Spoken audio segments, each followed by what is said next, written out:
तर नमस्कार शेतकरी मित्रांनो, स्वागत आहे तुमचं आपल्या नवीन व्हिडिओमध्ये. आपण जे आहे ते या ठिकाणी तुतीची लागवड केलेली मी तुम्हाला पाठीमागे लागवड करतानाचा व्हिडिओ टाकला होता. तर आज 15 दिवस झालेले आहे तुतीला. तुम्ही इथं बघू शकता अशा प्रकारे जे आहे ते कोंबार आलेले आहेत, म्हणजे फुटवा फुटायला लागलेला आहे. तुम्ही हेच नाही तर प्रत्येक कांडी बघू शकता. इथल्या ह्या डोळ्यापासून बघा हिथं ही आलेली आहे, हिचा पण उगवून आलेला आहे. मग ह्याला सिस्टीम काय करावं लागते बघा. हिला पण छोटा आलेला आहे, तिकडं बी तुम्ही बघू शकता आलेला आहे. त्याच्या पलीकडचा बी चांगला मोठा झाला आहे आणि त्याच्या पलीकडचा तसंच तुम्ही पुढं बी बघू शकता. प्रत्येक कांडी ती फुटलेली आहे. तर सांगायचं काय माहिती आहे का, की आपण जी ही तुतीची बघा इथं पण असं जे आहे ती शेजारी डोळे प्रत्येक ड्रिपरवर एक लावलेला होता.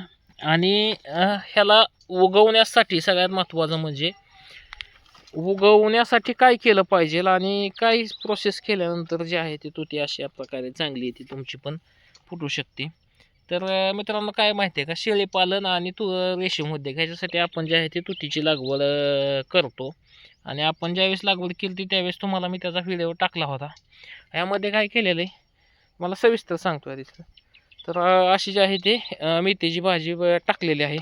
त्याचा मेथीच्या भाजीचा बी ह्याला काही प्रॉब्लेम नाही. जिथं भाजी टाकली तिथं सुद्धा आतमध्ये सगळी जी आहे ते तुती उगवलेली आहे. तर ह्याचं सिस्टीम काय करायची तुम्हाला सगळ्यात महत्त्वाचं, ही जसं प्रकारे आपण आपल्या छोटं झाड लावतो का तशी ह्याची काळजी घ्यायची ड्रीपने. म्हणजे थोडक्यात ड्रीप ओलं राहिलं पाहिजे रानसारखं. मग 2-3 दिवसाला तुम्हाला जे आहे ते पाणी ह्याला असं सोडावं लागेल सविस्तर सिस्टीममध्ये. तुम्ही बघू शकता असं काय काय ठिकाणी हो. आता ही जी आहे ती कांडी फेल गेलेली आहे आपली. हिला फुटवा फुटून जो आहे तो जळलेला आहे. नॉर्मल फुटवा आलता आणि तो जळलेला आहे.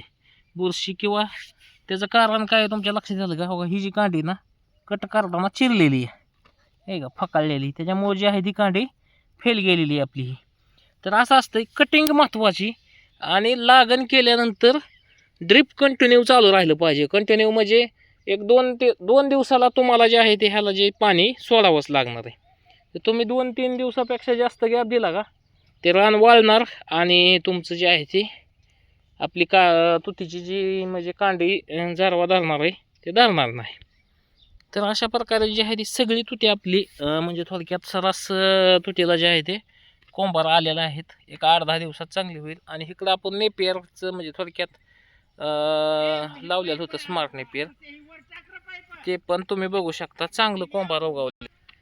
तर हे राहतंय कसं की आपण ड्रिपनी पाणी महत्त्वाचं आहे देणं ह्याला. तुम्ही इथनं बघू शकता सबलाईनवर नाही, तिथनं त्या साईडला आहे ते आपलं गिनीगोल केलेलं आहे आणि ह्या साईडला आहे ते आपण अशी तुती केलेली आहे तिकडं पलीकडं ह्याच्यापर्यंत. दादू इथं बसला आहे शाळेचं उरकून, त्याला घालवायचंच आहे. पण तोपर्यंत मी जे आहे तो तुम्हाला ह्याची माहिती सांगत होतो. फक्त ह्याला आहे ना कांड्या खावल्यानंतर वल महत्त्वाची राहिलेली वल, म्हणजे थोडक्यात रान असं वाळलं नाही पाहिजे कडक, असं तुम्हाला लक्षात येतच आहे. आणि गावात जरी आलं तरी खुरपायचं नाही लवकर. एक चांगलं जे आहे ते तुतीचं जे थोडक्यात हे आहे का कोंबार इतीच्या वर आलं का जारवा कांड्याने चांगला धरला का मग खुरपायचं. आता ह्यात गावात आलेलं आहे पण आपण ह्याला येते थांबून खुरपणार आहे बाया लावून नंतर ना. तर अशीच माहिती थोडक्यात येण्यासाठी आपल्याला फॉलो सबस्क्राईब करा. भेटू पुढच्या व्हिडिओमध्ये.